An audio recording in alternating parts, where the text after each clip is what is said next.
lectura de hoy es Gálatas 4 al 6, día 335. Capítulo 4.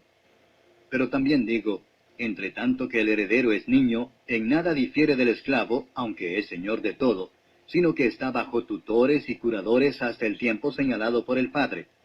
Así también nosotros, cuando éramos niños, estábamos en esclavitud bajo los rudimentos del mundo. Pero cuando vino el cumplimiento del tiempo, Dios envió a su Hijo, nacido de mujer y nacido bajo la ley, para que redimiese a los que estaban bajo la ley, a fin de que recibiésemos la adopción de hijos. Y por cuanto sois hijos, Dios envió a vuestros corazones el Espíritu de su Hijo, el cual clama, Abba, Padre. Así que ya no eres esclavo, sino hijo, y si hijo, también heredero de Dios por medio de Cristo. Ciertamente en otro tiempo, no conociendo a Dios, servíais a los que por naturaleza no son dioses.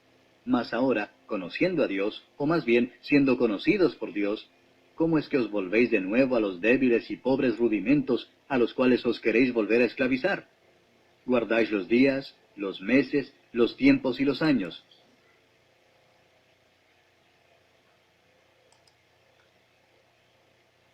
El apóstol trata claramente con los que querían imponer la ley de Moisés junto con el Evangelio de Cristo, proponiéndose sujetar a los creyentes a su esclavitud.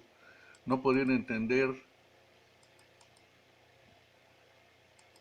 plenamente el significado de la ley por Moisés, como esa era una dispensación de tinieblas, era de esclavitud. Ellos estaban atados a tantos ritos y observancias fatigosas, por lo que se les enseñaba y se les mantenía sujetos como a niños, a tutores y curadores. Bajo la dispensación del Evangelio aprendemos el estado más feliz de los cristianos. Nótese en estos versículos las maravillas del amor y la misericordia divina, particularmente de Dios Padre al enviar a su Hijo al mundo para redimir y salvarnos, del Hijo de Dios al someterse a tanta bajeza y sufrir tanto por nosotros, y del Espíritu Santo al condescender a habitar en los corazones de los creyentes para tales propósitos de gracia. Además, las ventajas que disfrutan los cristianos bajo el Evangelio, aunque por naturaleza hijos de ira y desobediencia, ellos llegan a ser por gracia hijos del amor y participan en la naturaleza de los hijos de Dios, porque Él hará que todos sus hijos se le parezcan. El hijo mayor es el heredero entre los hombres, pero todos los hijos de Dios tendrán la herencia de los primogénitos. Que el temperamento y la conducta de los hijos muestre para siempre nuestra adopción, y que el Espíritu Santo testifique a nuestros espíritus que somos hijos y herederos de Dios. El cambio feliz del cual los Gálatas se volvieron de los ídolos al Dios vivo y recibieron por medio de Cristo la adopción de hijos fue el efecto de su libre y rica gracia. Ellos fueron puestos bajo la obligación mayor de mantener la libertad con que Él los hizo libres. Todo nuestro conocimiento de Dios empieza de su lado, lo conocemos porque somos conocidos por Él. Aunque nuestra religión prohíbe la idolatría, aún hay muchos que practican la idolatría espiritual en sus corazones, porque lo que más ama a un hombre y aquello que más le interesa, eso es su Dios. Algunos tienen sus riquezas como su Dios, algunos sus placeres y otros sus lujurias. Muchos adoran sin saber a un Dios de su propia hechura, un Dios todo hecho de misericordia y sin ninguna justicia, porque se convencen de que hay misericordia de Dios para ellos, aunque no se arrepientan y sigan en sus pecados. Es posible que los que hicieron una gran profesión de la religión después sean desviados de la pureza y simplicidad, mientras más misericordia haya mostrado Dios al llevar a alguien a conocer el Evangelio, y sus libertades y privilegios más grandes es su pecado en necedad al tolerar que ellos mismos sean privados de ello. De aquí pues que todos los miembros de la iglesia externa deban aprender y temer su yo y a sospechar de sí mismos. No debemos contentarnos con tener algunas cosas buenas en nosotros. Pablo teme que su labor fuera en vano, pero aún se esfuerza, y al hacerlo así siga lo que sugiere la verdadera sabiduría y el temor de Dios. Estos deben recordar que cada hombre es su puesto y llamamiento. El apóstol desea que ellos sean unánimes con él en cuanto a la ley de Moisés, y unidos con él en su amor. Al reprender a los otros debemos cuidar de convencerlos de que nuestra reprensión viene de una sincera consideración de la honra de Dios y la religión y el bienestar de ellos. El apóstol recuerda que a los Gálatas la dificultad con que trabajó cuando estuvo entre ellos por primera vez, pero nota que fue un mensajero bien recibido por ellos. Sin embargo, cuán inciertos son el favor y el respeto de los hombres. Esforcémonos por ser aceptos a Dios. Una vez os creísteis dichosos por recibir el Evangelio, y ahora tenéis razón para pensar lo contrario. Los cristianos no deben dejar de decir la verdad por temor de ofender al prójimo. Los falsos maestros que Desviaron a los Gálatas a labrar el Evangelio, eran hombres astutos, pretendían afecto, pero no eran sinceros ni rectos. Será una regla excelente. Bueno es ser siempre celoso de algo bueno, no solo una vez a cada tiempo, sino siempre. Dichoso sería para la iglesia de Cristo si este celo fuese mejor sostenido. Los Gálatas estaban listos para considerar enemigo al apóstol, pero él les asegura que era un amigo, que por ellos tenía sentimientos paternales, duda del estado de ellos y ansía conocer el resultado de sus engaños presentes. Nada es prueba tan segura de que un pecador ha pasado del estado de justificación como que Cristo se está formando en él por la renovación del Espíritu Santo, pero esto no puede esperarse mientras los hombres dependan de la ley para ser aceptados por Dios. Me temo de vosotros que haya trabajado en vano con vosotros. Os ruego, hermanos, que os hagáis como yo, porque yo también me hice como vosotros. Ningún agravio me habéis hecho. Pues vosotros sabéis que a causa de una enfermedad del cuerpo os anuncié el Evangelio al principio, y no me despreciasteis ni desechasteis por la prueba que tenía en mi cuerpo.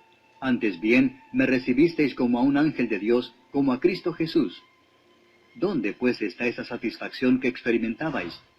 Porque os doy testimonio de que si hubieseis podido, os hubierais sacado vuestros propios ojos para dármelos. ¿Me he hecho pues vuestro enemigo por deciros la verdad? Tienen celo por vosotros, pero no para bien, sino que quieren apartaros de nosotros para que vosotros tengáis celo por ellos. Bueno es mostrar celo en lo bueno siempre, y no solamente cuando estoy presente con vosotros. Hijitos míos, por quienes vuelvo a sufrir dolores de parto hasta que Cristo sea formado en vosotros, quisiera estar con vosotros ahora mismo y cambiar de tono, pues estoy perplejo en cuanto a vosotros. Decidme, los que queréis estar bajo la ley, ¿no habéis oído la ley? Porque está escrito que Abraham tuvo 2 hijos, uno de la esclava, el otro de la libre. Pero el de la esclava nació según la carne, mas el de la libre por la promesa, lo cual es una alegoría, pues estas mujeres son los 2 pactos. El uno proviene del monte Sinaí, el cual da hijos para esclavitud. Este es Agar. Porque Agar es el monte Sinaí en Arabia, y corresponde a la Jerusalén actual, pues ésta, junto con sus hijos, está en esclavitud. Mas la Jerusalén de arriba, la cual es madre de todos nosotros, es libre. Porque está escrito, regocíjate, oh estéril, tú que no das a luz. Prorrumpe en júbilo y clama, tú que no tienes dolores de parto. Porque más son los hijos de la desolada que de la que tiene marido. Así que, hermanos, nosotros, como Isaac, somos hijos de la promesa. Pero como entonces el que había nacido según la carne perseguía al que había nacido según el Espíritu, así también ahora. Mas, ¿qué dice la Escritura? Echa fuera a la esclava y a su hijo, porque no heredará el hijo de la esclava con el hijo de la libre. De manera, hermanos, que no somos hijos de la esclava, sino de la libre. La diferencia de los creyentes que descansan solo en Cristo y los que confían en la ley queda explicada por las historias de Isaac e Ismael. Estas cosas son una alegoría que el Espíritu de Dios señala algo más, además del sentido literal e histórico de las palabras. Agar y Sara eran emblemas adecuados de las dos dispensaciones diferentes del pacto. La Jerusalén celestial, la iglesia verdadera de lo alto, representada por Sara, está en estado de libertad y es madre de todos los creyentes que nacen del Espíritu Santo. Por regeneración y fe verdadera fueron parte de la verdadera semilla Abraham conforme a la promesa hecha a él. Se explica la historia así expuesta. Entonces, hermanos, no somos hijos de la esclava, sino de la libre. Si los privilegios de todos los creyentes son tan grandes conforme al pacto nuevo, qué absurdo sería que los convertidos gentiles estén bajo la ley que no pudo librar a los judíos incrédulos de la esclavitud y de la condenación. Nosotros no hubiésemos hallado esta alegoría en la historia de Sara y Agar, no nos hubiera sido explicada, pero no podemos dudar que así fue concebido por el Espíritu Santo. Es una explicación del tema, no un argumento que lo compruebe. Que están prefigurados los 2 pactos de obras y el de gracia, los profesantes legales y los evangélicos. Las obras y los frutos producidos por el poder de los hombres son legales, pero así surgen de la fe en Cristo, son evangélicos. El espíritu del primer pacto es de esclavitud al pecado y la muerte. El espíritu del segundo pacto es de libertad y liberación, no de libertad para pecar, sino en deber. Y para el deber, el primero es un espíritu de persecución, el segundo es un espíritu de amor, que miren a los profesantes, que tengan un espíritu violento, duro y autoritario hacia el pueblo de Dios. Pero así como Abraham se desechó a Agar, así es posible que el creyente se desvíe en algunas cosas del pacto de obras cuando la incredulidad y la negligencia de la promesa actúa en su propio poder. Sin embargo, no es su espíritu hacerlo así, así que nunca repose hasta que regrese de la dependencia de Cristo. Reposemos nuestras almas en las Escrituras y mostremos por una esperanza evangélica y la obediencia jubilosa en que nuestra conversión y tesoro están sin duda en el cielo.